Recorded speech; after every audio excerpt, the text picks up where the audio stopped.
All right, so how do we start this thing? We can start. Well, I think I can try to.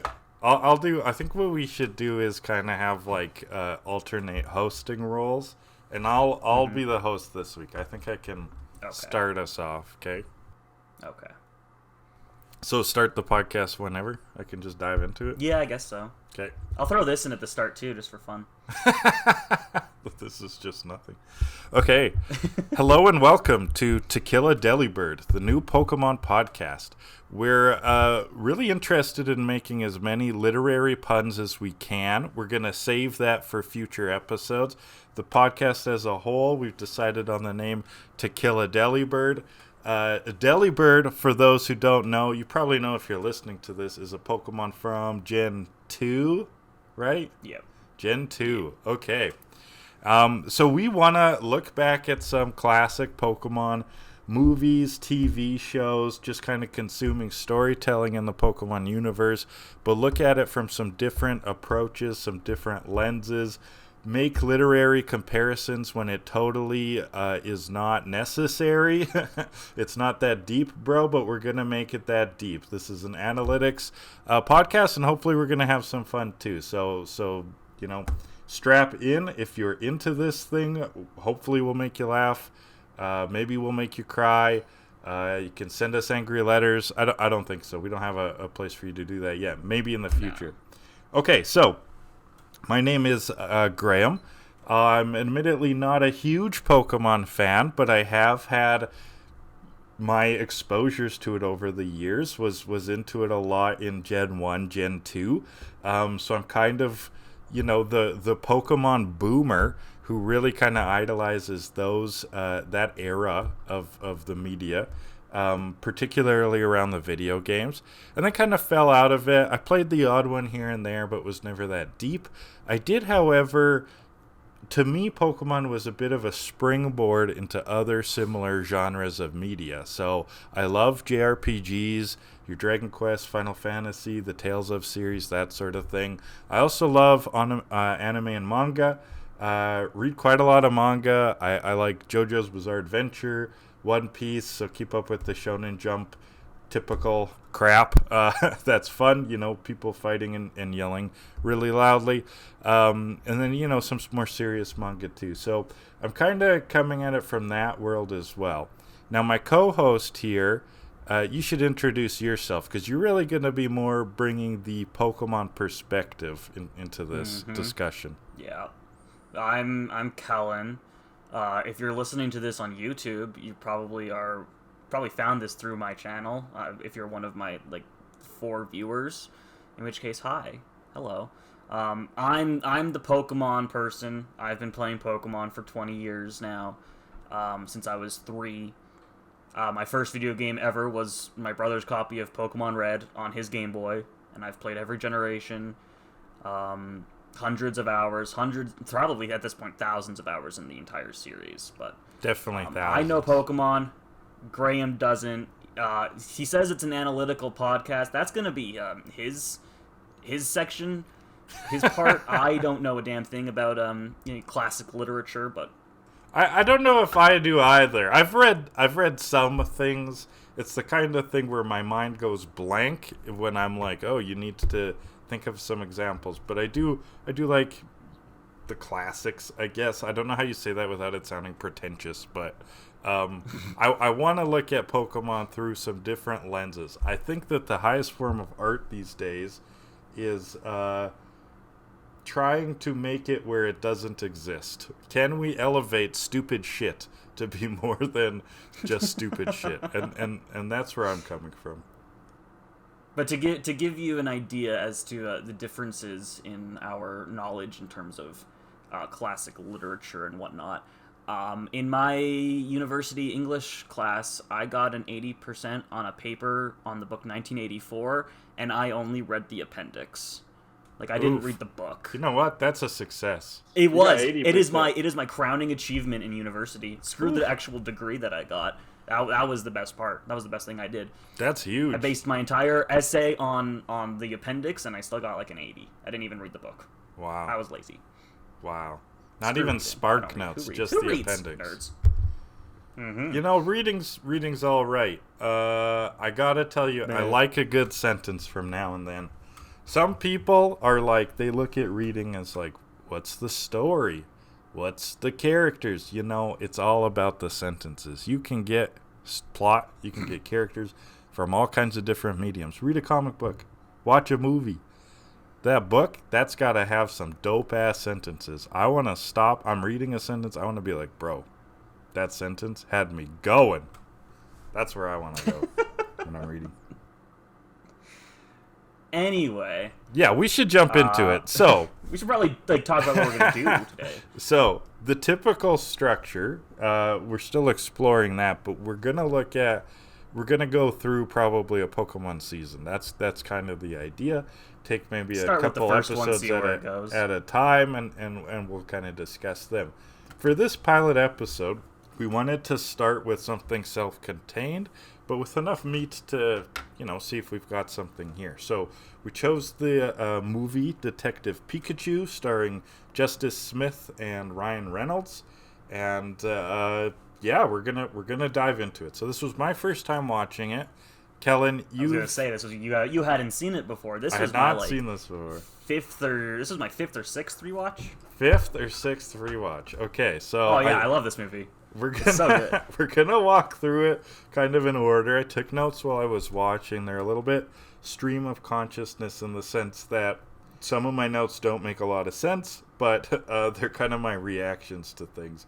And I honestly didn't know that much about this movie diving into it either. I know there's a Detective Pikachu video game for the 3DS. Is that correct? Yep. And I think there's a sequel that's supposed to be coming out at some point. I'm not sure. I think they mentioned something about Detective Pikachu for the Switch years ago, and it's one of those things that just kind of floated into the ether of Nintendo news. Because I think the original game ended on a cliffhanger. So there's supposed to be a part 2. So have you played the original game? A little bit. I need to get back in. I need to go back to it. But not necessarily your thing, right? It's a bit more of a visual novel. No, I don't know. I played it for like an hour or something, and then I got busy with other things. I just need to boot it back up. So is this movie based on that, but very loosely, or do you know? I think so. Okay. I mean, obviously it took the name from that, but just wondering how much it borrows. Okay, so let's dive into it then. We're gonna walk through the movie a little bit before we kind of give general impressions. I want to do this a little bit more reaction based, and then we'll dive into what we thought about it as a whole. So the first thing I wrote is that the Pokeball logo thing at the start was cool, and it was going cool. That in depth. Oh my god. Well, the logo was nice. There was, and here's why that was cool, is because coming into a video game movie, I had low expectations. Video game movies are generally trash. That's fair. Right? And it tells you how bad they are and how bad a job of paying homage to these properties they are, when the fact that this rolling Pokeball logo popped up left an impression. That it did leave an impression. It tells you that's like the bar, right? Is that the fact that they brought in sort of the graphic design elements of the series left a lasting impression. Yeah, I'll tell you this much. When I saw this in theaters, which this is the only movie I have actively made sure to go to on opening night. Okay. I went to the theater with a friend, and he can attest that from the moment that Pokeball rolled on screen to the moment the credits stopped, I had the biggest fucking smile on my face the entire time. That's good. I was so excited. So it definitely established itself right away as, hey, this is a Pokemon movie. It is about the property Pokemon, and we're not just taking the name. Right, there's a lot of video game movie attempts that, like Resident Evil, for example, where it's like they take names of characters, kind of, but it's not the same thing at all. So right away, this establishes itself as something unique. And then I wrote down boring credits. Right away it goes into, I was kind of like, okay, whatever. But it does amp itself up right away. Mm-hmm. Holy Mewtwo. Well, we open up. Holy We Mewtwo. open up. Let's set up this scene here. The movie enters with one of the classic, a big event happens that is vague, and we won't have more information for you as the audience until later, where a mysterious figure is seemingly fleeing this lab that Mewtwo is being held in. What's Mewtwo doing there? The Mewtwo escapes the lab and overturns their car, sending them off a bridge. Ooh, what's that about? What is that about? So, I was right away surprised. I didn't know Mewtwo was in this movie. Or at least, if I did, I forgot. I gotta say, he was awesome. like right away, he was awesome. He had that Mewtwo energy, that sort of like badass, creepy kind of thing. And I'm Googling in the background, who voiced Mewtwo? Do you know? I don't know. I'm gonna look that up, because that was something right away that impressed me, was like Mewtwo's voice. Did Mewtwo talk at the start? I don't remember him talking. He did, because I right away went, who voiced Mewtwo? I wrote that down. I literally just watched this movie 2 hours ago. I don't remember him talking. But Kotaro Watanabe. What else has he done? Assorted Japanese voices. Sweet Home. That's kind of a notable horror film. He's on an episode of Family Guy. Not a lot of... That's his most prestigious role. Yeah, not a lot of stuff on IMDb actually for this actor.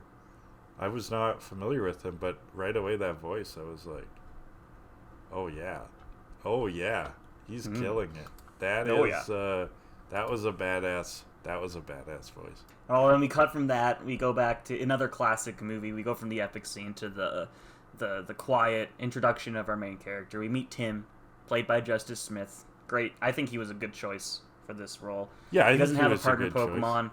Yeah, he doesn't have a partner Pokemon. His friend is trying to get him to catch a Cubone because it's lonely, just like him.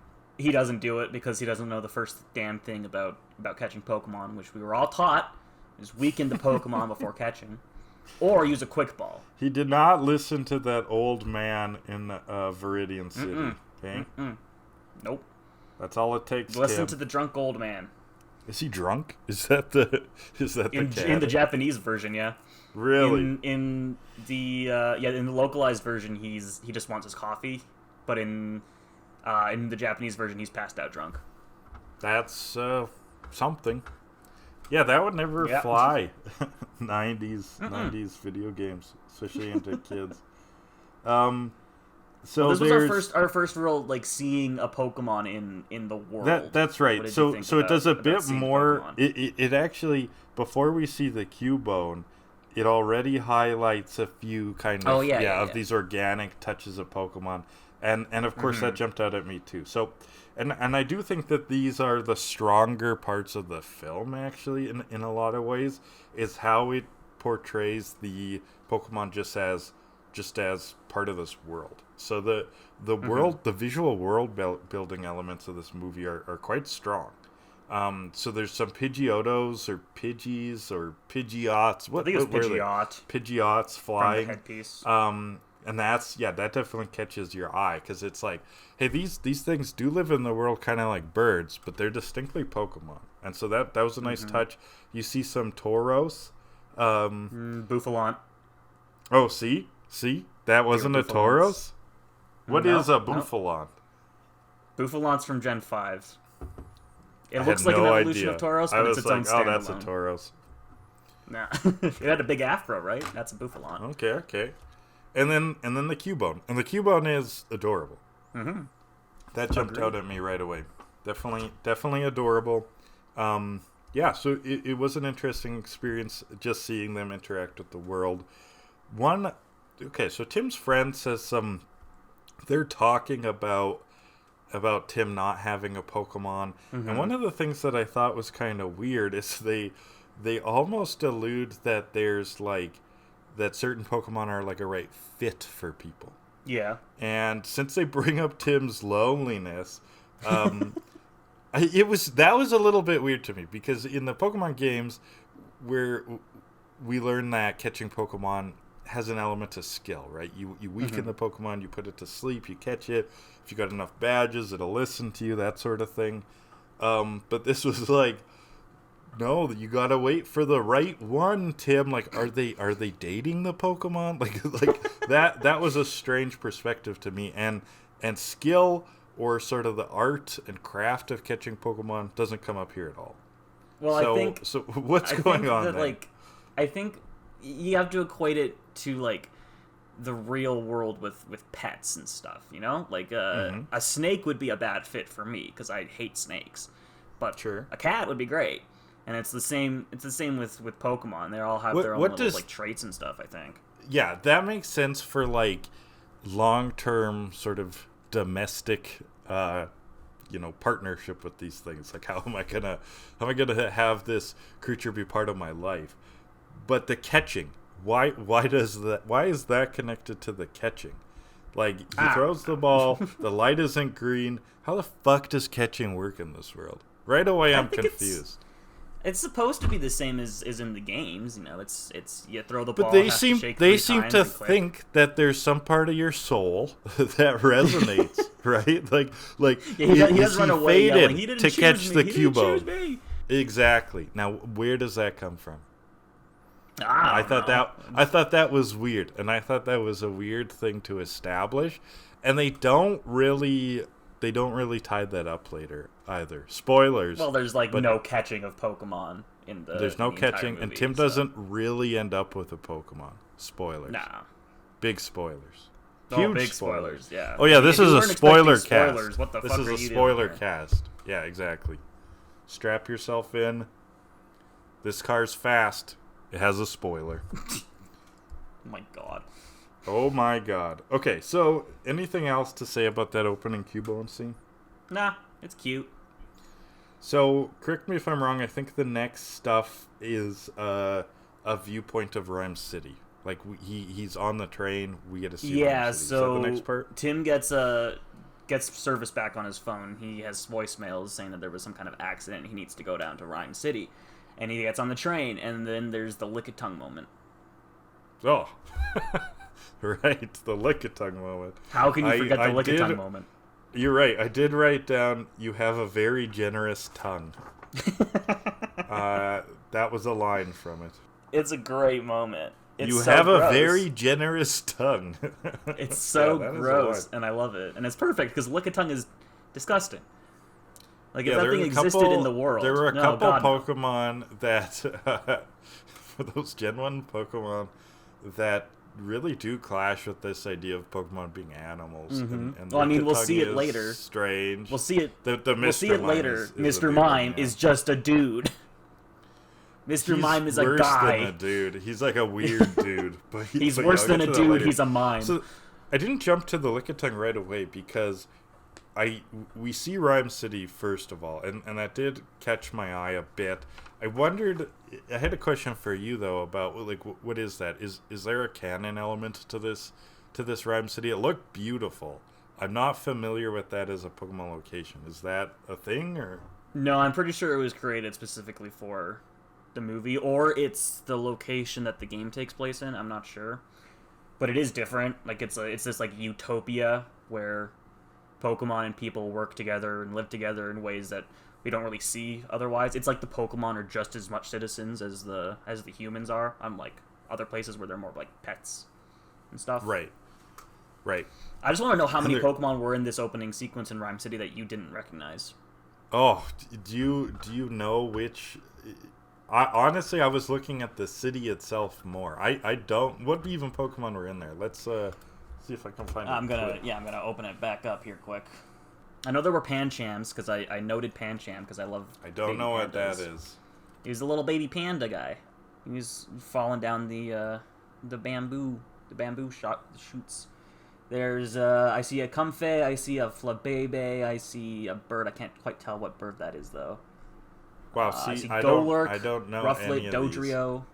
Yeah, Dodrio. Braviary. I remember. Comes in. We see a moment of Braviary working with the humans, so like we see that relationship. I still can't tell what those birds are. There's Pidgeots again, Snorlax blocking the road, classic. Audino, Machamp. Yeah, here's Pancham falling down the little bamboo trees, which is super cute because I love baby pandas. They're so clumsy and stupid. Sneasel in the background, hard to see that one. But Pangoro is the big panda. Trico, there's a Trico. This is when he's walking down the street. Yeah, then you get the clip of the Squirtles fighting the fire. The Squirtles. Adorable. Yes. Okay, that was memorable. That was probably the most memorable of the Pokemon appearances.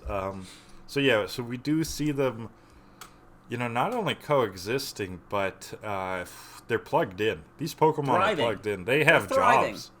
Mm-hmm. They're not just thriving; they're economically vital, right? Well, the Machamp is a crossing guard, so yeah. Snorlax is a lazy shit. How that city works exactly. We get some allusions later to sort of the origins of Rhyme, kind of, but well, we see it on the train that it was the product of Howard, whatever his last name is. It's in here somewhere. Yeah, Howard Clifford, right? Howard Clifford. Yeah. Right. Which he's definitely not the bad guy, right? Yeah. Definitely not. Definitely not. Oh yeah, I did write down pandas. Because I had one. Yeah, that's Pancham. Pandas.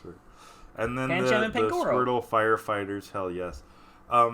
Backing up slightly. So on the train though, and this is kind of the Welcome to Rhyme City part. Mm-hmm. They have an ad for the city itself almost. Oh yeah, I wrote down a propaganda video. Like a propaganda video, 100%. Is that red in the ad? There's a Pokemon trainer that looks... Yes. I don't think so. Is it a reference? I thought it... Maybe not canonically, but it felt like a reference to, the Pokemon League, like the Elite Four kind of situation. I mean, maybe it's a reference to him. Are you just saying that because he's wearing red? He's got the red hat.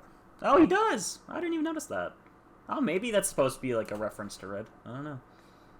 But then, did you notice? I just noticed this in the one man changed all of this before they revealed Howard Clifford's face. He got the blue silhouette like in the Who's That Pokemon segments.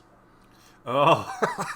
I just noticed that. So that's the Who's That Pokemon segments from the original Pokemon it's anime. Howard Clifford! There you go. Howard. Right. So we're walking through the city. That did leave that this is again the best parts of the movie are kind of the Pokemon centric parts. Seeing the Pokemon in the world. The wild was one thing. Now seeing them in the city is like, okay, that's pretty intriguing. Yeah, like it's seamlessly. It's a seamless line. I think the CG is just really well done, and it creates a. It is. It's very believable. It's believable, yeah, and it's a little bit on that uncanny side, but not in an unpleasant way. Yeah, it would be shocking a little bit to see this, and that's fine. There's a Snorlax in this part too, isn't there? Yeah, I noted. He's furry. He's blocking the street. Snorlax is furry. He's also tiny. I feel like he should be bigger. I agree. Like, the Snorlax in the original game, for those who don't remember, famously blocks an entire path. A huge obstruction to transportation in the kind of fishing region of Kanto. Huge disruption. You need to get a polka flute to wake it up, right? Yep. For some reason, music is the only thing that does it. But yeah, this Snorlax is small and furry. I did not think Snorlax would be furry. Yeah, there's a lot of texture you don't really think about. You don't really think about texture when you're playing. You don't really think about Pokemon texture. Yeah, no, this movie's like, hey, Pokemon. I also want to say that I appreciate in the film that they use all 7 generations at the time of Pokemon, and they didn't just cater to the Gen 1ers and put only the original 151. I thought they catered enough. Because I didn't really find myself thinking like, oh, I don't recognize stuff. I got confused though, apparently, because situations like okay, slipping in the different kind of Tauros-looking creature, and me just thinking it was a Tauros, right? So they did it in a way that wasn't like that. Still made you feel like even if you only played or watched Gen 1 and 2, they still looked like Pokemon. They didn't pick some of the more kind of out there the Pokemon designs that sort of differ from those kind of original formula. Yeah, there is no floating ice cream cone and that sort of thing. So, okay. So now you're going to help me on the plot a bit. We're in the police station now. The police station, yes. Where Ken Watanabe This is Ken Watanabe, yeah. Watanabe, yeah, there you go. I've never heard his last name pronounced, so there you go. Yeah, very famous actor, Ken Watanabe. He's basically Hollywood's go-to. We need a Japanese guy who speaks English with a Japanese accent in a movie. He gets the with credit at the end, though. Where they list all the actors, and says he with is probably Ken the Watanabe. biggest name. Watanabe. He is I can't remember. You're not now. used to pronouncing Japanese names, are you? He's probably the biggest actor in this movie. I think. No, Ryan Reynolds is. Oh Ryan Reynolds, absolutely. Stupid. But Ken Watanabe is big. Yeah, gets the with credit. That's interesting. So this is the first time that I laughed. I wrote down the kind of times I laughed. What part do you think that I laughed on? I don't know if you'll really guess this. Oh, jeez. I mean, it's probably something to do with the snubble. Just seeing the snubble. Just the snubble made he just you laugh. appeared, and I laughed. Yes. It's a good shot. There is something about that snubble that I just thought was hilarious. He's cute, but in like just such a frumpy kind of way. He's also a lot bigger than I ever expected Snubble to be in real life. I always thought Snubble was a lot smaller. So were the sizes canon at all? I know that in the Pokedex they have sizes. I'm gonna look up Snubble's. Of course, you have your own impressions. Well, same with the Snorlax. We're now like the Snubble looks like it was like half the size of the Snorlax, and that doesn't add up. I'll find its height if my internet wants to load. Okay, so I didn't. Yeah, so the next part I have actually is out of the police station when we meet Lucy. So what sort of plot points, though, do we need to go over in the police station? Because we do find some more stuff out about the mystery there. Okay, first off, Snubble is 2 feet tall. Exactly. I feel like that Snubble was 4 feet at least. Yeah, it seemed quite big. Yeah, so we meet Lucy for the first time and her Psyduck. Right. So I liked the news flash. They're all cute. I laughed at that. Yeah, I from every time I've watched this movie, the Lucy introducing herself coming down the stairs has always made me like cringe. I've always hated that delivery of those lines. But this rewatch, I kind of realized that like that's not Lucy. She's like she wants to be a reporter. She's trying too hard. Yeah, she's trying too hard.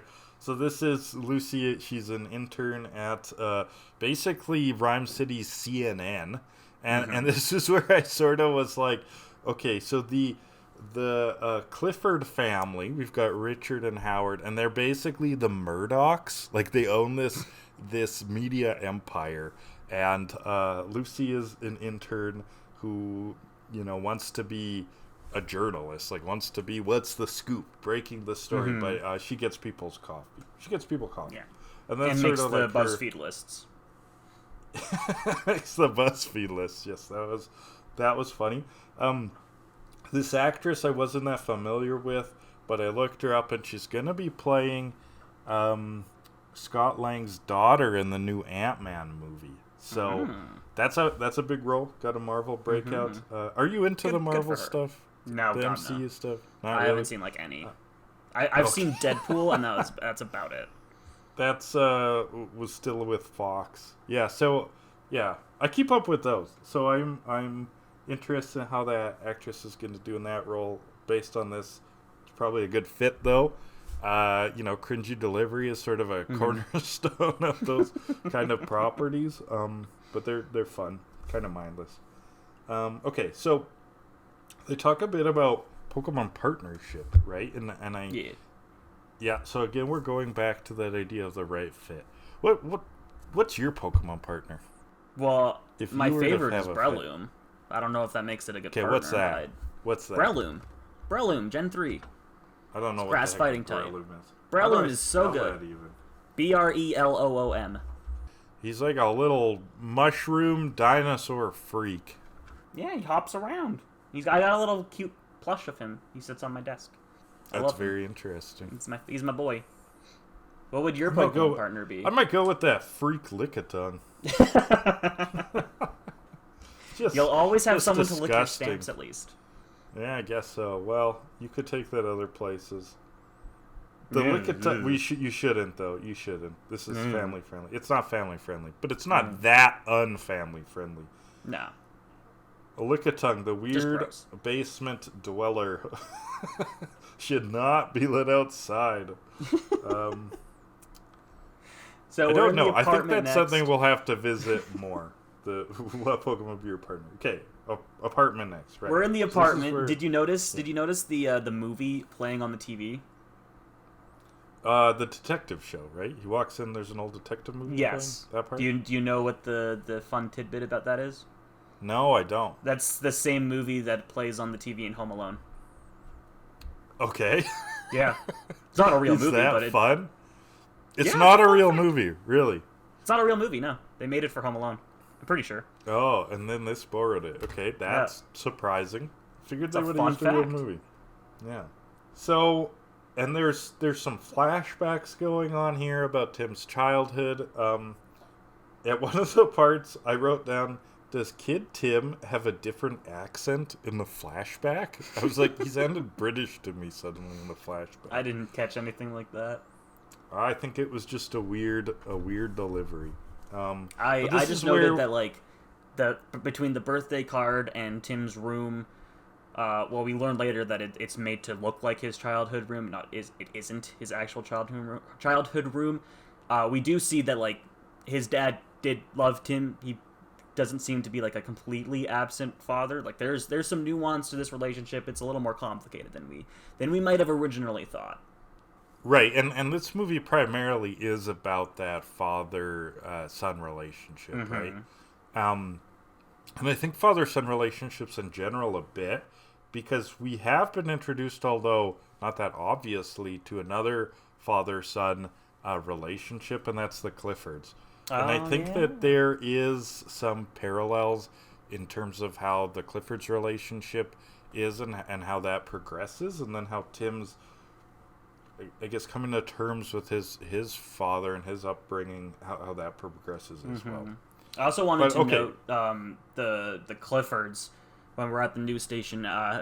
Roger Clifford is a dick, and so he's the bad guy. Obviously, not his dad. It's Roger. Correct. Roger Clifford's a dick. Yes. Howard Clifford's a sweet old man. Yeah.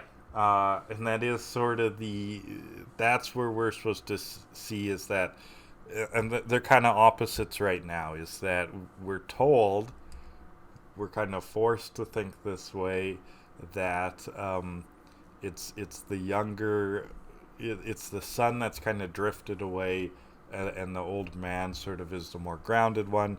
In Tim's perspective, we kind of are supposed to think it's the opposite, that his father's the one who drifted away.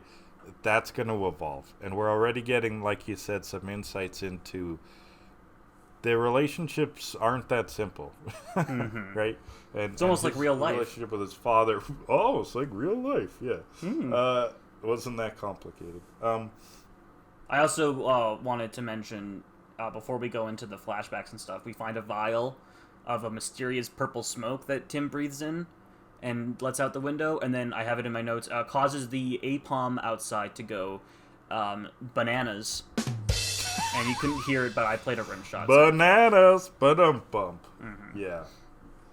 Those APOMs, I do remember those from Gen 2, right? Yep. They looked cool. They get fucking freaky. But okay, we're dancing around the big reveal of this scene. We finally meet the detective himself. The titular Detective Pikachu. The titular Detective Pikachu. I laughed at. I've been so lonely.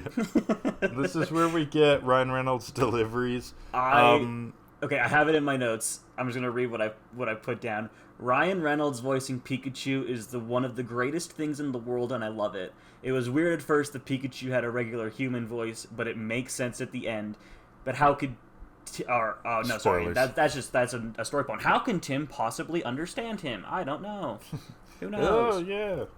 Oh, yeah. Ryan Reynolds was a great choice. Was funny. I do find his constant quipping a little bit annoying. I think it works for Pikachu. It works for Pikachu.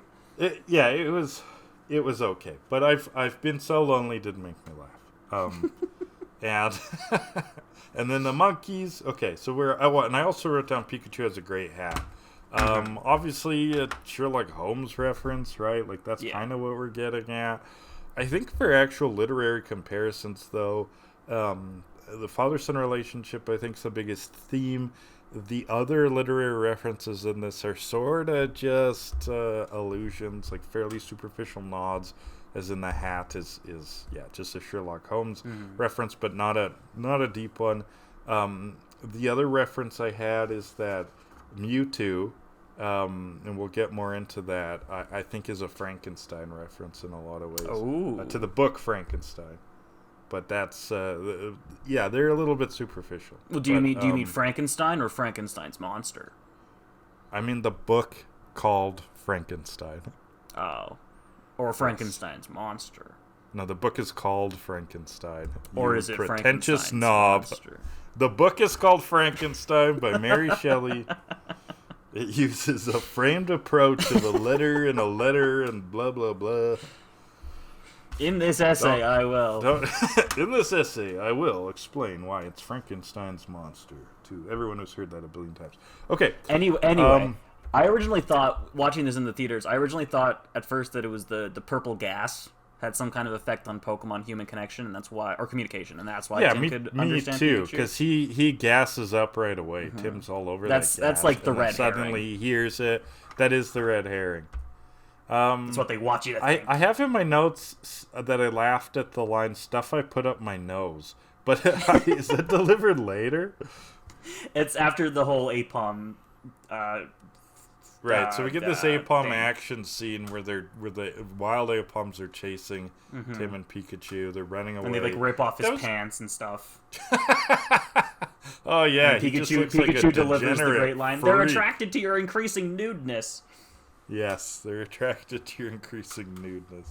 And this is where also we see that only Tim can hear him. Everyone else hears the Pikachu as a Pikachu. It's a cute little Pokemon. Okay, anything else to say about that scene? I just want to say that it's a classic movie trope of a misunderstanding or bad timing makes the main character look crazy to the masses. Well, yeah. Movie trope. I've got a few movie tropes listed. Ooh, good one. Yes, that's like all of Three's Company. A misunderstanding makes the main character look degenerate. Yeah, that's the summary of every Three's Company episode, I think. Every Three's Company episode, yeah. So they end up in a diner, right? That's where the stuff I put up my nose line comes. And I can't remember what that was about, but it made me laugh. Apparently, it's making me laugh again. I mean, it's a cocaine reference. Oh, the caffeine addiction? No. He has a line where he says something about stuff I put up my nose. Like he's that was in the streets. Cocaine joke. Oh, that was in the streets. Yeah, when he was trying to get people to see if people could understand Pikachu. In a Pokemon movie, in a children's franchise, there is a cocaine joke. Yeah, it's funny. Pretty good. Yes. So the diner, they're drinking coffee. I thought that was weird. Pokemon can drink coffee? Yeah. Why wouldn't they? I don't know. Just not the thing you'd think, all hopped up. And he's got a serious caffeine addiction. He's like me. But he can stop any time.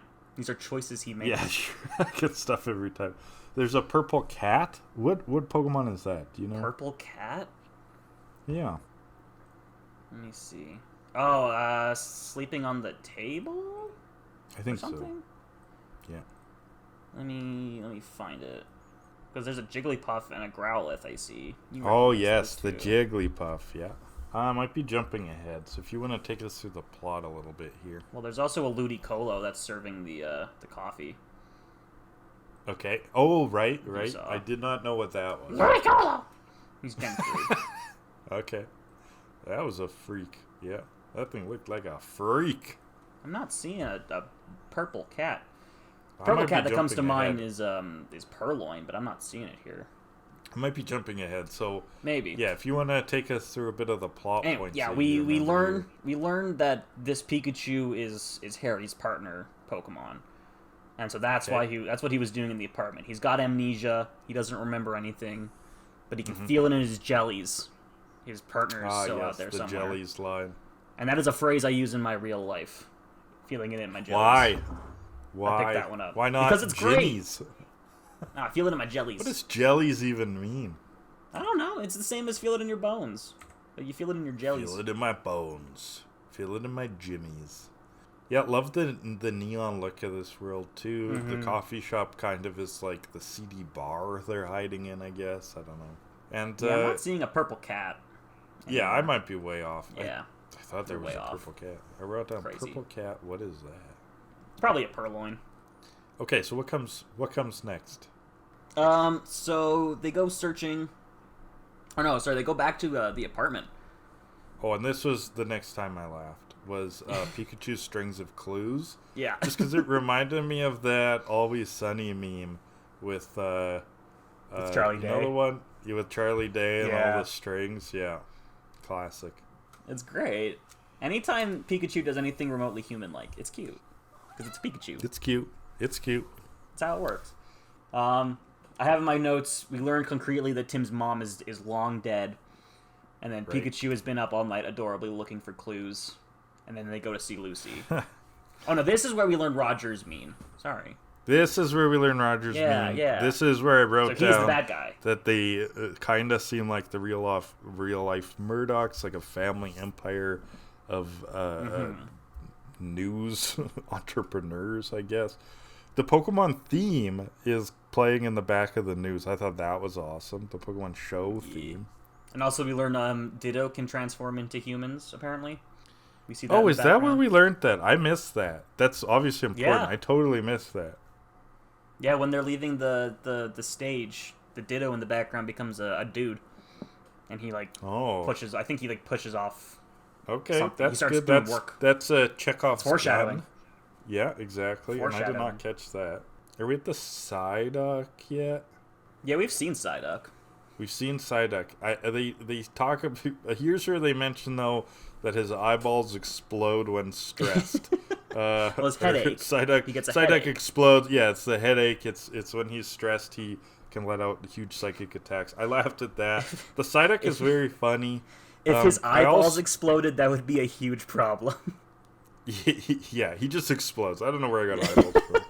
There's also an awkward line from Tim. I'm good at being alone at night. Oh, yeah. Oh, Okay. I have it written down here again in my notes. When Lucy is like rubbing Pikachu, he says Arceus instead of Arceus. Interestingly, enough, Oh, because in Arceus, Arceus, there we go, is the proper pronunciation, but Arceus, sounds better. Anyway, and then I put the sexual tension between. what does he say Arceus about? Well, he goes from like for the love of Arceus or something. Oh, okay. Replacing So for the love of word God with Yeah, Arceus, because Arceus is the god That's of Pokemon. cute. That's cute. And then I put I did not the, catch that. the That's sexual tension between Tim and Lucy is palpable, but Tim can't talk to girls apparently. I also thought that the sexual parts were kind of weird and forced a little bit. Yeah, I mean there is tension, but it also felt a little bit to me like, okay, we've introduced a female character, she has to be a love interest, and that's a Hollywood cliche for sure. Movie must trope, have romance. Movie trope. Yeah, and I would have liked to see her. I didn't think that was necessary. The main relationship in this movie is father-son, and Lucy's a side character. She has her own problems and motives going on. I felt like the romance part of it was just, Yeah, it was too superficial to be interesting. It makes for a good joke later. At the It was end. just comic relief. Yeah. I've got Pikachu farted from coffee. That was the next part I laughed. This was a string of laughs. Psyduck exploding. I'm good at being alone at night, and then Pikachu farting. I don't care what anyone says. Fart jokes can be funny. You just can't rely Especially on when they come from a Pikachu. Like, that's something that I wasn't expecting, so that was good. So then they head down to the docks, where they learned this informant might be. Turns out Mr. Mime is the informant. Right, so this is Tim's dad's informant, right? Mm-hmm. As a Yes. detective. Okay, and they It's a find Mr. Mime. Mr. Mime, and he is creepy. There is no way Mm-hmm. to make Mr. Meme. Mr. Meme would be a great Pokemon. Just throws random memes at you. There's no way to make Mr. Mime not in that uncanny valley area. No, not at all. Like you said earlier, he is just a dude, but he is more than a dude. He is a Danny DeVito-esque gremlin from some alternate reality where people kind of look like people, but they don't.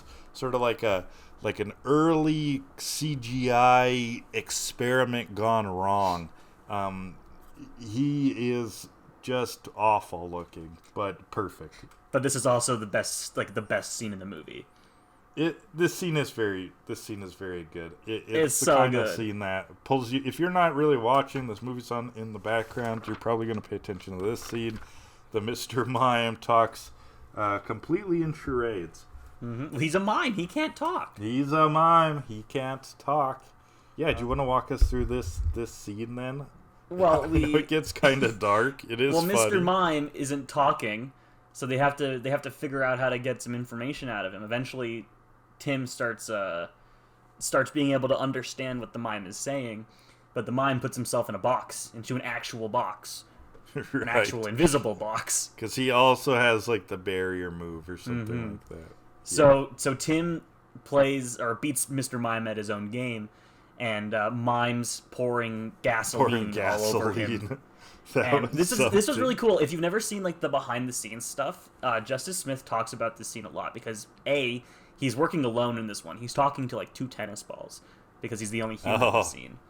Right. And B, he learned a lot of like miming tricks and stuff to do this scene. Like when he picks up the gas tank, in order to mimic the weight of the tank, you have to pull it with your shoulder first and then up with your arm instead of just pulling it with your arm. And I just find that a really interesting little piece of acting knowledge. And sort of that's this blockbuster acting these days. Same with the Marvel movies again. Like a lot of the time they're filming these things in just like a room, and that would be really weird. Pikachu, another kind of adult joke. Pikachu, I think, says grow some berries. Like, that's grow some balls? Yeah, like, probably. So he is making jokes about drugs, about genitals. This Pikachu will go places. Mm-hmm. So they get the information out of the Mr. Mime. There's an implied murder of a Mr. Mime. Right, and leads them to an underground Pokemon fight arena, Pokemon club. Yep. There's the Roundhouse. Pokemon who are Roundhouse speakers. And this is a great action scene. So there's Pokemon fighting. We see a Gengar fighting a Blastoise. The Blastoise looked awesome. The Gengar looked weird. I like how the Gengar looks. And what makes some Pokemon look so good in this art style and others look fucking bizarre?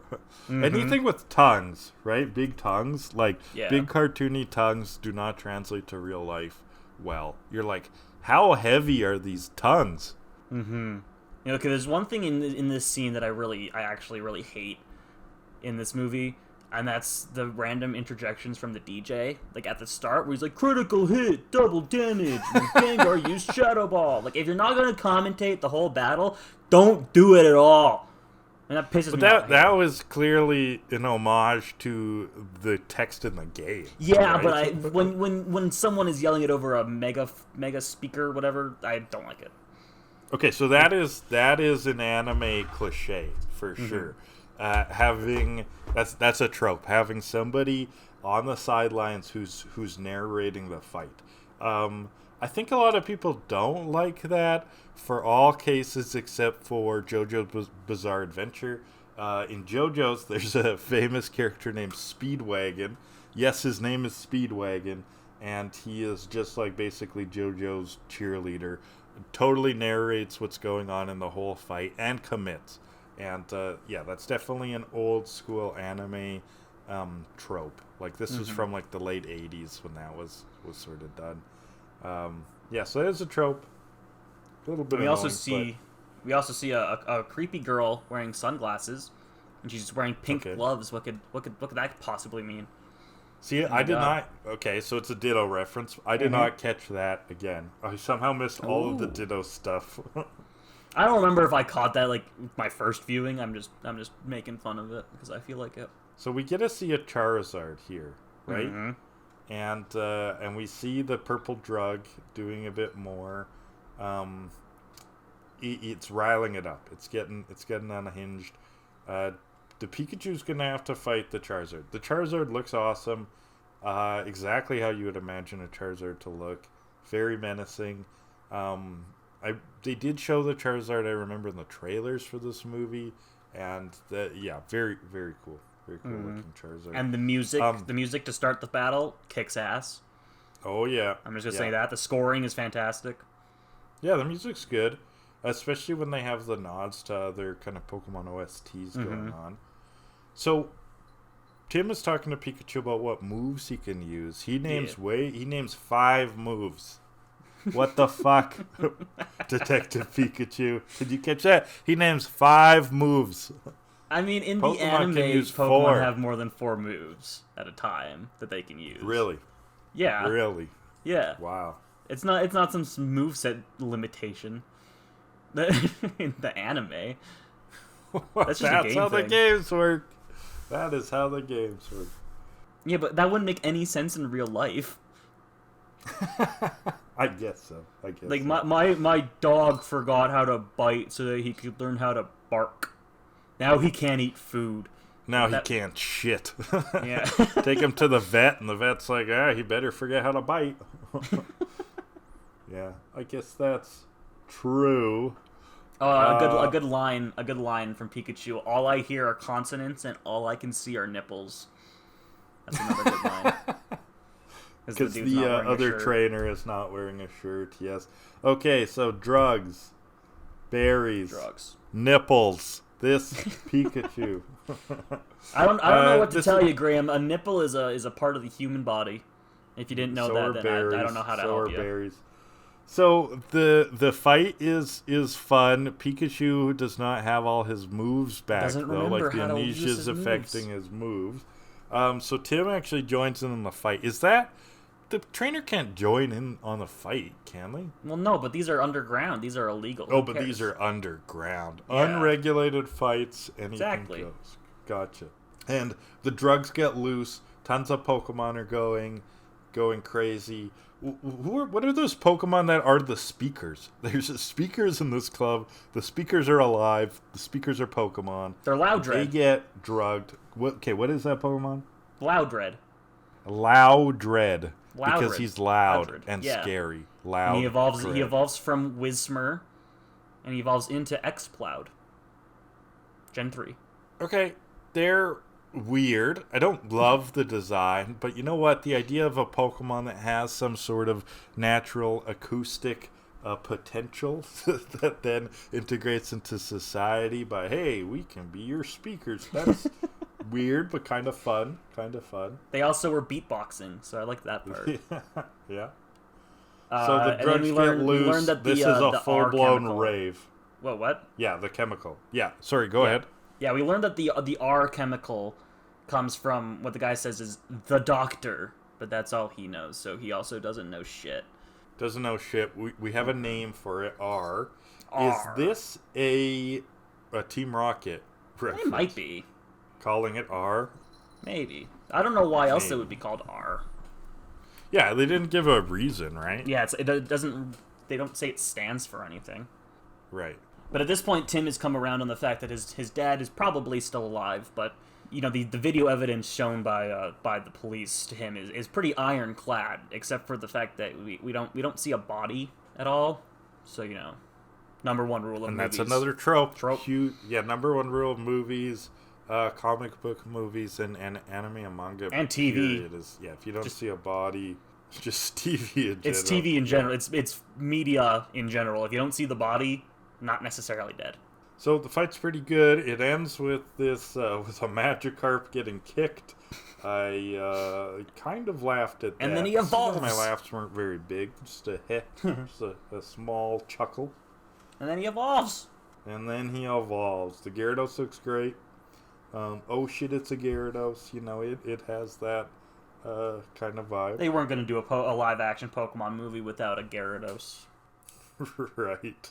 So we're out on the on the fountain or something. We're on a park bench or whatever, and after Tim has been basically shown his dad is dead. Like there's no chance here, but he's starting to like blame himself for their fractured relationship. Which Tim, come on, don't do that. Right. I mean, you weren't 100% at fault, but you both could have done better. You both could have done better. But kids are fucking idiots. This is where the themes kind of jumped out at me as we've got Howard and Roger as one sort of family dynasty. We've got Harry and Tim as another, and it is those relationships with the fathers. And it's about being part of those relationships and reflecting on your own losses. To what extent do you let yourself be happy, or do you let this sort of resentment and regret kind of control your life? Those would be kind of the major themes, and that's kind of what Tim's going through now. Mm-hmm. So the creepy sunglass woman comes back and takes them to Howard, who runs Rhyme City. So why would his assistant be at the illegal battles? Yeah, and Howard has some serious Bond villain energy here. Yeah, but I mean, what he says, what he says in this scene makes it really seem that he's not the bad guy. Like, he's saying that this R chemical was made by his son, and it's destroying everything he needs, and so that's why it was his case that Harry was working on. Howard hired Harry to look into this. We know from tropes again. He's on the top floor of this building. It looks like he is in a lair. Yeah. Like it is suspicious as heck. Did you notice in the background the creation trio, Palkia, Dialga, and Giratina? The statues? No, I did not. The statues behind him? What They're are so those? cool. Okay, keep going. What are those? The Palkia, Dialga... Those are some legendaries? Yeah, they're legendaries from Diamond and Pearl. You know those ones. Gotcha. You played that. I did play that game. You nicknamed your Dialga Poop. I remember that. Very vividly. Okay, for those wondering, hold on. Why would he make such a dumb joke? I thought it was funny to name the legendary Poop. It's like, because they're like, oh shit, this is the greatest thing ever. And the name of Poop. How's that going to do for his self-esteem? He's had an easy enough life. Anyway, they're called the Creation Trio because Palkia is like the god of space, and Dialga is the god of time. Giratina is the devil, and then Arceus is there as God, kind of the master of them all. That's why they're Gotcha. Creation Trio. Anyway, go back and look at that scene. The statues in the back look really cool. I like it a lot. Nice. Where were we then? Okay, so we got a cool lore kind of world building reference there. Well, this is the holograph technology. Yes. Sort of a flashback, but we get to see the actual scene of the crime. Mewtwo right? did something. Yeah. Mewtwo has Harry. Why does Mewtwo have Harry? Yeah. And what exactly do we learn here? Like, what does Mewtwo do again? Mewtwo, I don't exactly remember exactly what we see. We see Harry crawling out of the car. Right. And I don't remember if that is all we see. Because I've got written down here, Mewtwo can Men in Black people. Yeah, he erases when Pikachu's does he erase memory. Pikachu's memory? Yeah. And Yeah, that's so where we this is learn. where we kind of learn that. Yeah, and then he took Harry. And that That's what was we learned. surprising. And then he takes Harry, right. And they're kind of left with a quest. Like, we got something to investigate. We have our journey. Exactly. We have our answers. Now we need to figure out... Well, we kind of have answers. Now we need to find the rest of the answers. Right, so they're going to be heading to this this research facility, right? Well, that Harry was investigating. Well, first, they have to meet up with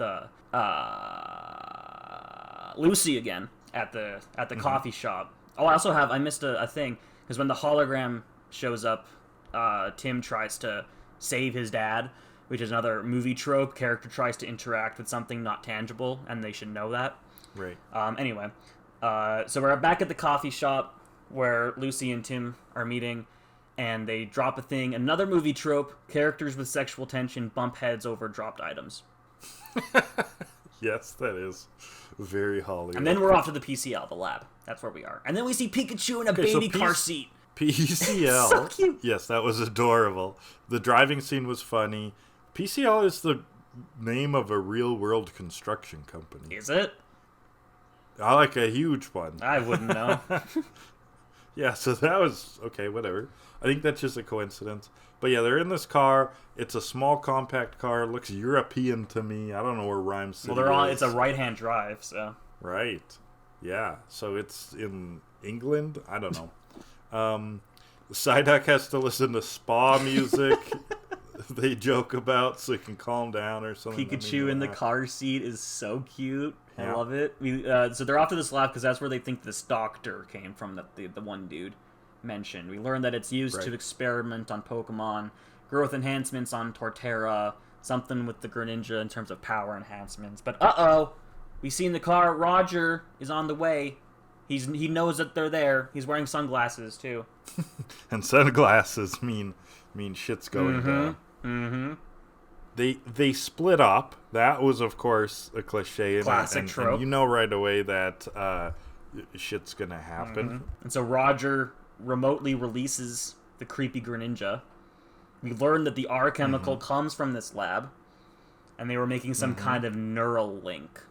And that's kind of all the information and this is we get through here. flashback, right? Yeah, in the video files. You get a flashback. The Mewtwo mentions, I think it's the Mewtwo who mentions Kanto in the flashback. No, the scientists mention Kanto. The scientist in reference mentions to Kanto. Mewtwo, that he Right. Kanto. They say this Mewtwo came from Kanto. Yeah, it came from Kanto, yeah. So, Rhyme, we're definitely in the Pokemon world. Well, no we're shit. somewhere central to all these other different regions. What do you mean, no shit? This is the first time one of the regions was There are explicit. Pokemon in the world. I'm pretty sure we're in the Pokemon world. This could be a new Pokemon world, though. I'm saying it's the same one. Okay, so talk us through the rest of this scene. This is now, we're kind of moving into the action. Mm-hmm. So we learn all of what we need to learn from the hologram flashbacks, and then Tim's going back to find Lucy so they can leave, but she's been captured by the Greninja, which are very creepy in this movie. It's tongues again. I think tongues are central to when Pokemon look weird. Yep. What's Greninja from again? X and Y, Gen 6. It's the final. I was gonna say Water Smash Starter Brothers. Yeah. Mostly remember Greninja from Smash Brothers. Oh yeah, I guess so. So they're getting attacked by these Greninja. They need to escape. The Greninja are throwing water shurikens, which I think look really cool in this movie. But they escape through the Torterra Garden, where they say that, maybe these growth enhancement experiments hadn't begun yet. But we end up, after Psyduck uses his headache to get rid of the Greninja, it wakes up the giant Torterra, which is the real Torterra Garden out back. Right. It starts, looks like an earthquake. The world is shifting. They are these massive Torterra. They look like kaiju. They look like Godzilla monsters. Like they're absolutely massive. That was very cool visually, being a part of these giant creatures. A bit of a mythology trope, sort of like the turtle with an island on its back. That's kind of what we're looking at here. And I had another movie trope written down. Characters get separated on separate halves of splitting Earth. Yep. That's a good one. Yep. Yeah. I think it's Pikachu who makes a climate change joke. Yeah. That made me laugh. At this point, how could you not believe in climate change? Very good. That was a good one. There was a Very big good laugh stuff. in the theater, I remember, on that one. That was funny. That's good. But then great. Pikachu gets hit by a rock.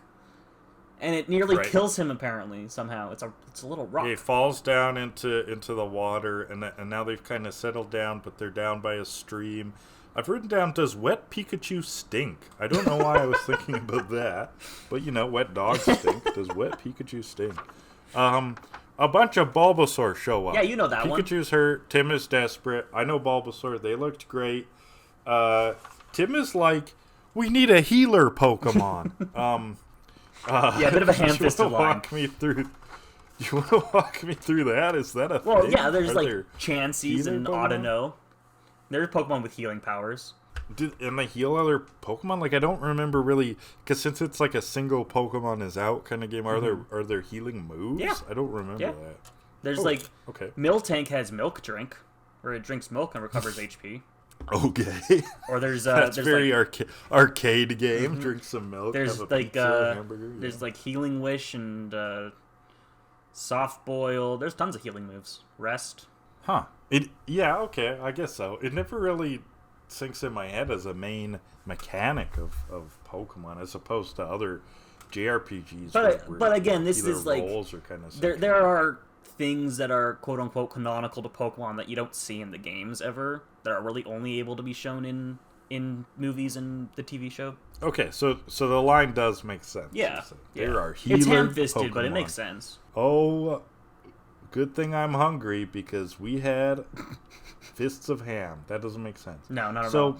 the Bulbasaur show up, and they have these like there's these flying glowing mushroom. Yeah, I was gonna things. ask. There are What's two other going on? Pokemon in this scene. Can you name them?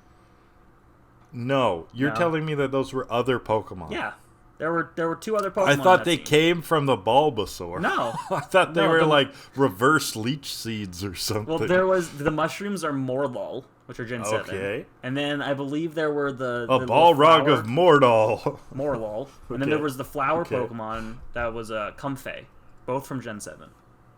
Comfey. Dirty. It's Dirty. it's like a lay. Uh, It's a lay Pokemon. It looks like a lay. what? Oh, A lay. like a Hawaiian lay. Okay. Yeah. Um, But the actual Pokemon is not the flowers, it's the head and the string, but it collects flowers and it looks like a lay. So who's doing the healing here? I don't think anybody. The Bulbasaur Yeah, leveled what the Mewtwo. hell are these Pikachu doing? Mewtwo shows up. Again, another holy Mewtwo. Every time he shows up, he steals the show. Voice is great. Presence is amazing. Everything we ever dreamed of. Holy Mewtwo. And it's revealed that Pikachu is a sleeper agent, sort of. This is where the show gets kind of wild plot-wise. Yeah, so the Mewtwo heals Pikachu, so like Mewtwo's the good guy now. What's happening? And Mewtwo Right. gives Tim a vision as to what happened. Pikachu seemingly caused the accident in the lab that caused Mewtwo to escape. But we don't get much information past that because the vision gets interrupted when Roger in sunglasses captures Mewtwo again. So now Pikachu Right. thinks that he betrayed Harry and caused his disappearance, so he abandons Tim, thinking that he'll end up hurting Tim. And Roger seems like the main antagonist Mm-hmm. now, especially because he's a foil for Tim in terms of the father-son relationships, and that's kind of where we're at. Pikachu and Tim, Pikachu's mad or Tim's mad? I don't remember, but they get split up. and Pikachu starts is worried. walking away. Pikachu's been shown, or seemingly shown, that he betrayed Harry, and that's Right. why Harry is gone. And so he thinks Yeah, he's and going to that's do the the same thing to sleeper Tim, agent and so part. he leaves Right. before he can hurt Tim. And he's sadly singing the Pokemon song. Mhm. That was cute and hilarious and sad. I want to be the very best. Yeah. that To was good. catch them is my real Pokemon. Gotta catch them all. It's you and Right. me. But he stumbles across the Right. bridge where the accident happened, and he remembers. He gets a memory what actually happened. That he he's finds- actually a double agent. Because he finds the Greninja star Right. from the water shuriken attack. Greninja caused the crash. Mewtwo is trying to protect them. And he realizes Howard would have seen that from what he said. That the hologram shows us things that the police couldn't see or don't want us to see. But Howard would have seen that. And he kept it from Tim. So Right. things are bad. Things are wrong. Howard might be the bad guy. I don't know, man. Howard could be bad. Okay. And at that point, do we know then that some kind of mind swap happened with Pikachu, right? Do we know I don't think that? so. All we know concretely as the audience is that Pikachu's memory was wiped. Right. Okay, so this is now. Let's go back then to Tim, because this is where we get revealed about the mind swap powers. So he goes up to Howard. He goes up to Howard, right? And Howard is wearing this is that a little Neuralink. ridiculous. He's wearing a Neuralink. This is anime as heck. This is probably where a number of parents have taken their kids to the theaters and went, okay, this is what's happening. So Mewtwo has some kind of mind swap power. Well, he's got the other Neuralink. And Howard reveals a plan, right? Yes. He wants Mewtwo's body for himself. He is sickly. He is in a wheelchair, and he wants to have this ultimate powers. He uses his Neuralink to switch the minds between, basically to take over Mewtwo's body. Mm-hmm. What happens to Mewtwo's mind when Howard is in Mewtwo? I assume it just goes dormant. They go dormant, right? They don't go into the human. It didn't. minds, Yeah, it didn't right? go into Howard. That is not explored. And furthermore, they're going to use the gas. So the gas makes Pokemon crazed, and when Pokemon are crazed, it makes them vulnerable for the mind swap power, right? Is that how that exactly. works? Okay. And So the the gas big plan is in the is they put balloons this of gas the in parade. balloons of the parade. They're Oh gonna my gas God. the whole city. And he wants to turn everyone into Pokemon. He wants why everyone does he to want to turn evolve. everyone into Pokemon? He wants everyone to Evolve. evolve into a better version of themselves. He says it at the beginning of the movie. And this that is- and this the is better what he version thinks it is is. them being Pokemon. Mm-hmm. He thinks the perfect evolution Okay. is combining humans and Pokemon into one. Does that make sense? Not at all. I don't know. This was some weird stuff. So everyone's out to see this parade. The gas starts going. Mewtwo's flying around. He starts Before swapping people. this, when they realize what's going on, and they need to tell people, Lucy is trying to get an interview with the mayor and stuff to tell him what's going on. I wrote down another movie trope. Person in authority position doesn't listen to main character regardless of how urgent the person makes it clear the dismissive. situation is. Yeah, that's a good one. That's true. So then Howard Mewtwo releases the gas. So we see Ken Watanabe in a sweet hat. Yeah, Mewtwo releases the gas. We see Ken Watanabe in a cool hat. Snubble's one of the first ones we see. And I wrote down, did Snubble just bite his face off? Snubble gets gassed. He attacks Ken Watanabe. It looks like he was eating his face. He was not. We find out later. Good. Ken Watanabe is fine. Gets He's okay. transferred into the Snubble. Which is supposed to be the he's the disgruntled police officer. Snubble's such a good fit for him. Mm-hmm. Because Snubble is disgruntled. It's Okay, cute. set us up It a works. bit more, because we are going to be going into kind of the big action combat scene of the movie, kind of the premier set piece. Well, Howard, as Mewtwo, is now merging everybody with their Pokemon. He's now merged Lucy into Psyduck, and they are the same. Pikachu comes across Psyduck, learns that Howard So is now Pikachu's Mewtwo. made it back to the city. He made it now. back. Yeah. Because he realized Howard at the bridge goes something was wrong. as Mewtwo, says, "I am the future." I wrote am down, the future! Okay. Good for you, bud. And then we enter the big fight sequence where Pikachu is on top of the balloons bouncing around, and this whole sequence is just kick-ass. It's amazing. I love it, and I will die on this hill. This whole thing rips Have you ass. seen Final Fantasy VII No. Advent Children? No. Okay, I wrote down this fight has dollar store Advent Children vibes. Not necessarily in a bad way. They're not dollar store, but maybe just kindergarten. But that's an older movie. This was the more modern animation. There's a big fight in there where Cloud and Sephiroth are fighting through the city of Midgard in the sky. It was kind of like a big animation set piece kind of breakthrough early 2000s, early or mid 2000s. This fight has echoes of that. They're kind of flying through the sky combat. I just think him bouncing And across yeah, the it was- balloons it is was super fun. cool. It was very cool. Does he get his powers now, finally? He's figured out how... He's remembered how to use his moves.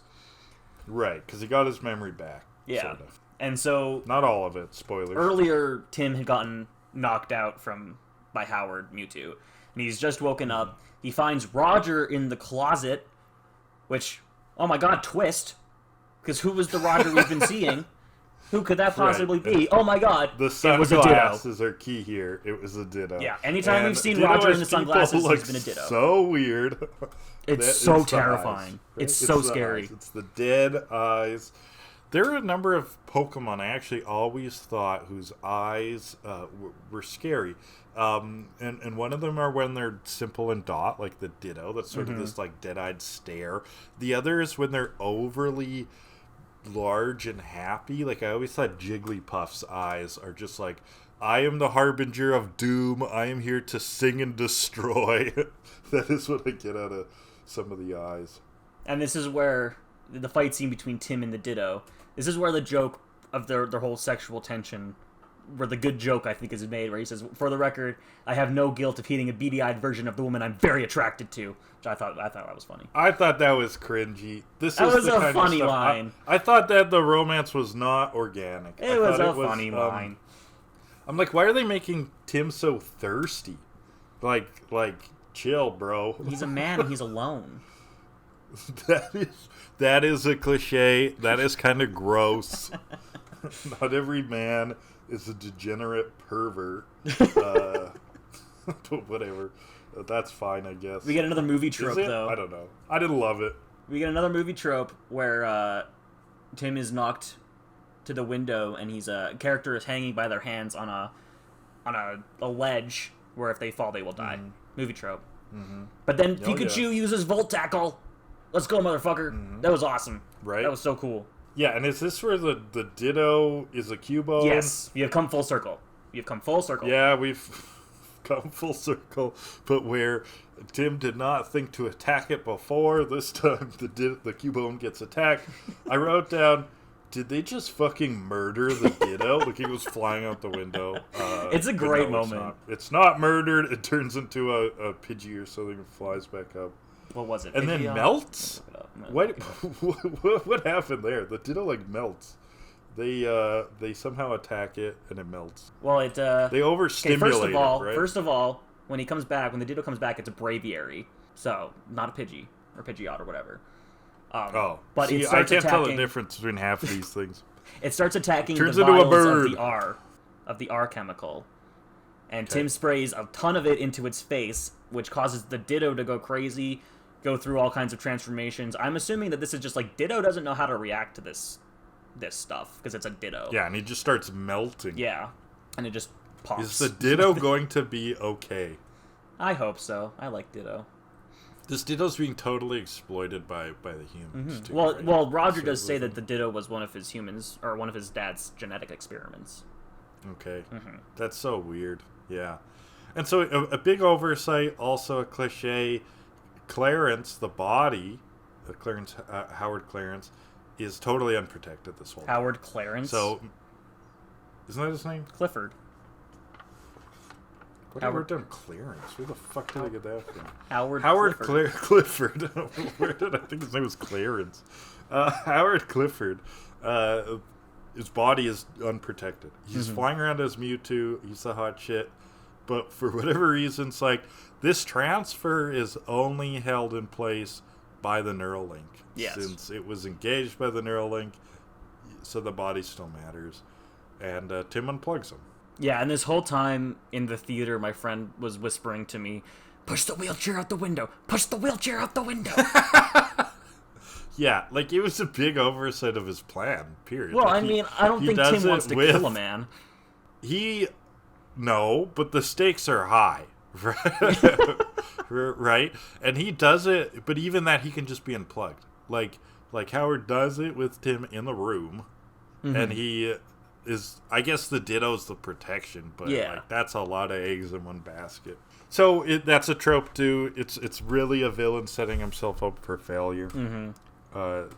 Spectacular. But Roger saves Tim from falling out the window. So Roger's confirmed good guy. We know now, and that's. And I think that this growth, even though it's not a real growth because they're different characters, this growth is symbolic of the growth that Tim is going to be able to go through as well. Roger is able to be shown as someone who's actually was able to move past probably a rocky childhood and a strange relationship with his father, and we'll see Tim doing that as well. What was Howard Clifford's long-term plan, though, period here? He wanted to be Mewtwo. Was his body just going to sit in this thing forever while he flies around and everybody? And what are... I think his plan was just be Mewtwo. And let's say everyone is in the Pokemon. Everyone has evolved into Pokemon. You have all these bodies lying around. Well, no, I think the bodies disappeared, except for Howard's. What? They just disappear. Yeah. Well, we'll see. They're It's inside the same technology as we'll learn in a minute, when Harry gets transferred into Pikachu's body. It's the same concept. Okay. That's weird. I think the last half an hour of this movie got quite anime, got quite out there. It was entertaining. Well, Mewtwo has the power to do that to humans and Pokemon. Howard doesn't. So he needed to create the Neuralink so that he could take over Mewtwo and do it from inside Mewtwo's body. Hence, there is the one weakness, the Neuralink. Right? So they unplug it, and but we also have the line. So I have to note. When Mewtwo comes back and says, "Pikachu could not defeat a Mewtwo in battle," and Pikachu goes, "I didn't need to defeat you. I just needed to distract you," which is a cheesy line, but I fucking love it. It's an 80s action movie line. It's so good. Yeah, I love it.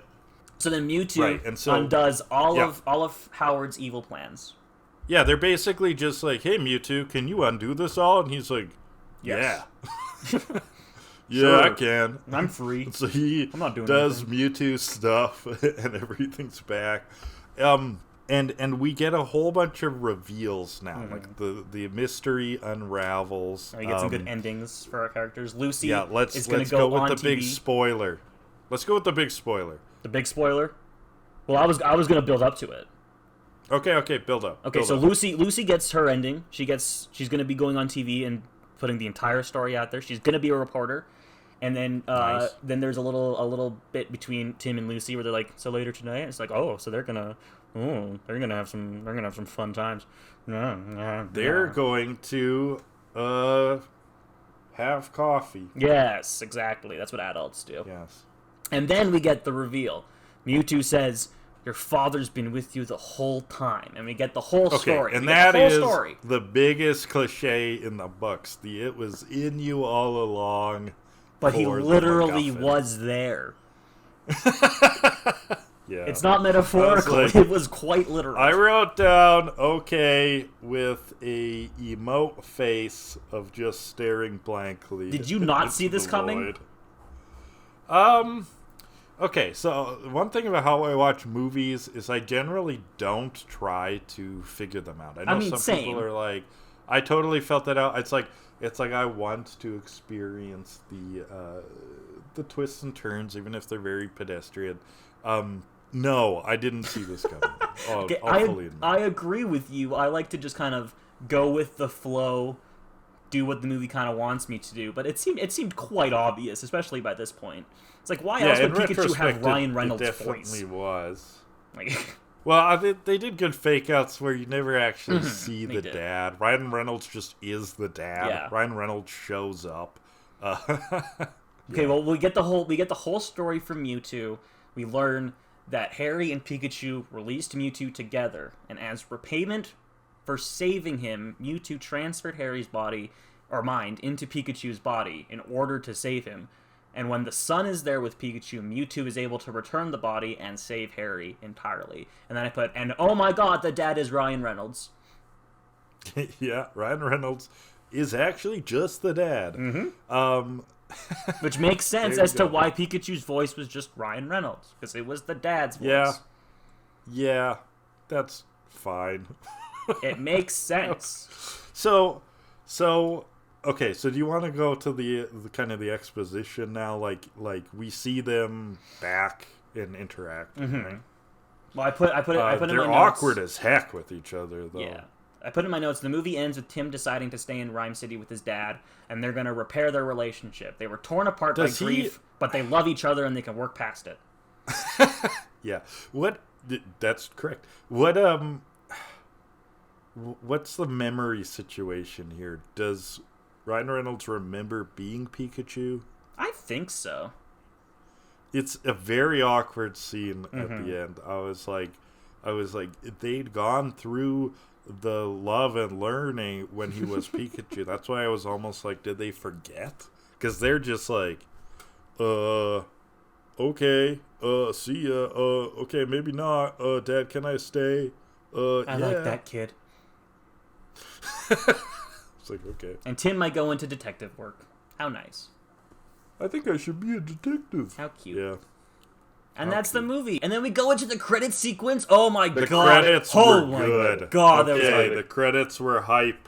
Can we talk about hype credits? They gave the actors trainer art. Oh, I love it. Oh, yeah. Oh. In modern movies, modern blockbusters, they actually put a lot of effort. There's kind of like 2 stages of credits. There's like the high budget credits, and then there's the like, well, we have to put you on the credits for legal reasons credits. But in the high budget credits scroll are often quite entertaining. And these, this pixel art of kind of classic Pokemon. With the remix theme in the back. The remix theme, very good. Very good credits. I can't tell you how hyped these credits had me in the theater when that remix started. Oh, they were so good. And this is where we see that Ken Watanabe gets the with credit, and then Bill Nighy, is that his name? The guy who plays Howard gets the and credit. Because it's with Ken Watanabe and Bill Nighy, however you pronounce it. Ken Watanabe. Watanabe! Oh my god. Yeah, I don't know why you're... I just can't remember. But, I've always just had Watanabe in my head, and so I can't get it out. It's the kind of thing you read it before you heard it said, right? Exactly. And now you just... But that's the movie. Bill Nighy is in a bunch of stuff, but I'm not very familiar with Yeah, me neither. Okay. Oh, he is in a version of Frankenstein, a 2014 version of Frankenstein. Full circle. And, full circle, baby. Yeah, we didn't really get into that. We don't need to. I think it's pretty obvious. But Mewtwo's like, they talk about Mewtwo being created from the genes of a discovered Mew, and it is sort of the like, it kind of feels like they set it up to be that humans sort of delved too deep and created a monster. Yeah. That isn't what happens, so Mewtwo ends up being a relatively benevolent force. Right, but I mean, he's not a monster. No, he's a monster. Or not in the movie. Yeah, I guess I know. In the first movie he learns to love. So that's... He's not a monster. You're right. He's not a monster. We'll get to that movie eventually. Has a tortured existence, but he is not sort of like... It's not that humans delve too deep and now they're paying for it. Like, he is kind of a heroic force in this movie in a roundabout way. But he's positioned early on as you do think that that's what's going on, is sort of the Frankenstein story. Yeah. The humans specifically that created him and that have done bad things to him and delved too deeply, those are the ones that got punished. That's true. Not humanity as a whole. Not all of humanity, right. So yeah, that's the movie. So let's kind of summarize our thoughts. Okay, well, we already know what I think. Be good it's for my our favorite pilot movie. episode. It's my favorite movie of all time. It's so good. I love it. And it's your favorite movie of all time. Yes, absolutely. All the movies. Yes. Of all movies. Yes. Wow. That I find a hard pill to swallow. You know my relationship with Pokemon. I thought it was okay. I thought it was fun as a Pokemon sort of thing. It the best parts for seeing the Pokemon in the world. The whole plot, though, did kind of roll over my head. I thought it got a little bit wacky. I don't totally understand a lot of the characters' motives. It had some fun parts, though. It made me laugh 14 times in total. 7 of which were small, just a small little, okay. But seven quite big laughs. So, but yeah, it was fun. Visuals were the strong point, though. The visuals and the animation of the Pokemon themselves were the strong point. Give it a rating on a scale building. of 1 to 7.8. A 4. What? No, that's too low. That's way too low. Out of 7.8? Yeah, it's way too low. Well, I would give it like a 6 out of 10. It's solid. But you disgust me. It's just okay. I think I will say this in terms of me finding it my favorite movie. I have always had a hard time picking favorites in terms of like anything. So when I when I get something that just brings me so much immense joy seeing it, it's an easy pick for me. Right, and that makes sense. As in, this is probably a 10 out of 10 in terms of fan service. Oh, absolutely. Right? This is like a 7.8 out of 7.8. You're a fan of a property. It's a 7.8 out of a 7.8. Mm-hmm. It's a banger. Banger. As a movie overall, I'd probably go with a 6. But it's the best video game movie I've seen. I know that people will bring up Sonic as a contender. I haven't seen those. I haven't seen the second one, but the first one's pretty good. Okay. Is it similar vibes to this, or a little different? Or? Yeah, it's similar, I think. Yeah. So I thought it was okay. Ugh. I'm a little bit worried getting into this podcast with you if I am going to get sick of watching Pokemon stuff, because these stories are okay. But I am here for it. I do not mind watching trash. It's not like you're going to be watching 20 episodes every day. Like, right. You'll be watching like we'll 2 or 3 a week. We'll ease into it. So, favorite movie of all time. Wow. Mm-hmm, I did not expect that. It's so good. But that's the favorite personal movie, right? It's you're not so saying good. It's the best movie. I'm not saying it's the best movie, but I'm also saying it's the best movie ever. I'm not saying it's the best movie, but I'm saying it's the best movie. It's so good. Yeah.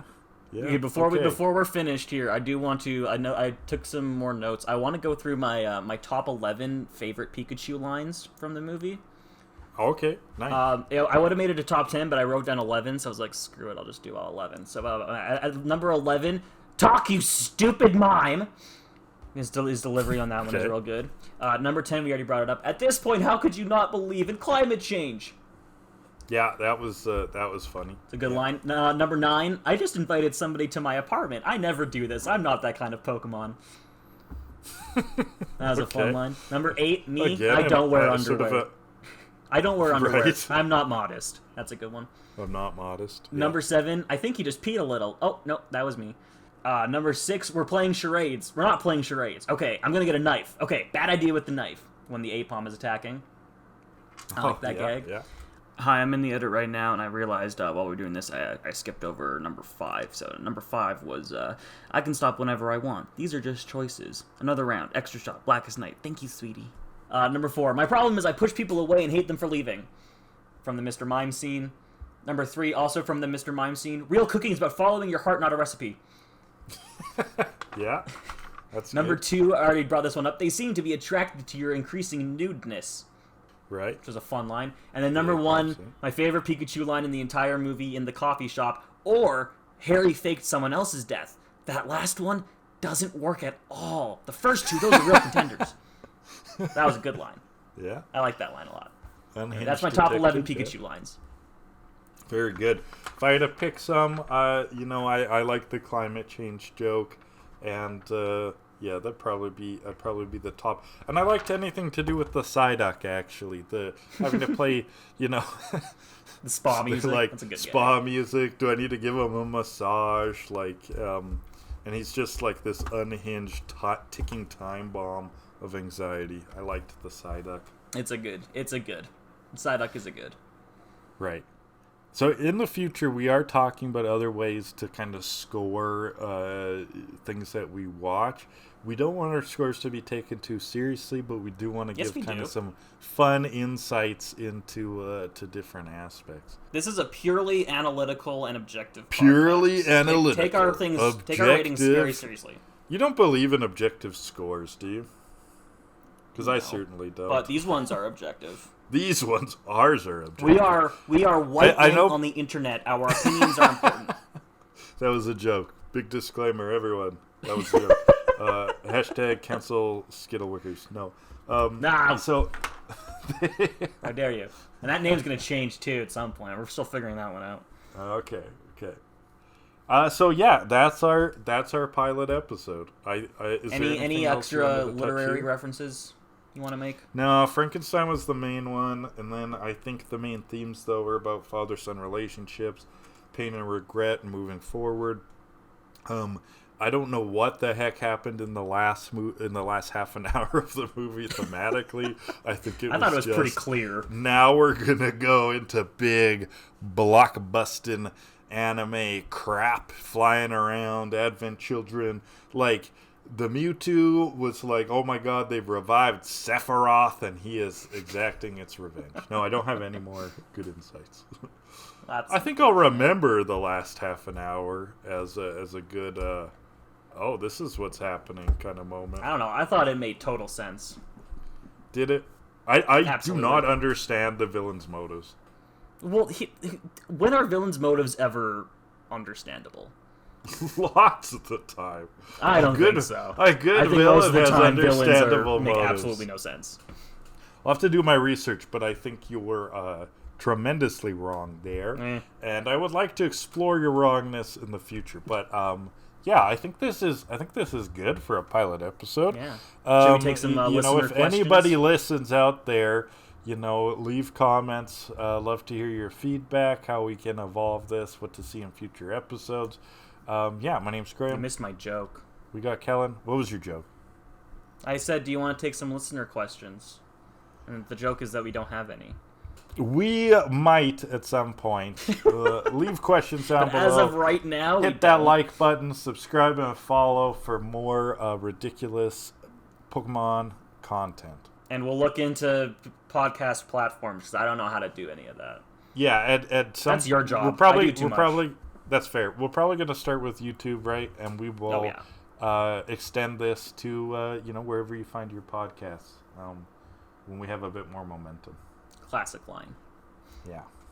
Wherever you find your podcasts. Wherever you find your podcasts. I know I listen to like Conan O'Brien's podcast, and he always has a bit where he's like, I don't actually know where you find podcasts. Like, Target? Tier 1? Like, okay. Anyway, this has been good for a pilot. We've talked, I think, a lot longer than we expected to. Yeah, that's good. Been almost 2 and hours. in the future, these probably won't be as long if we do tighter, get it tighter and do tighter sort of things that we're watching. So, yeah. Mm-hmm. All right. Well, bye. Bye.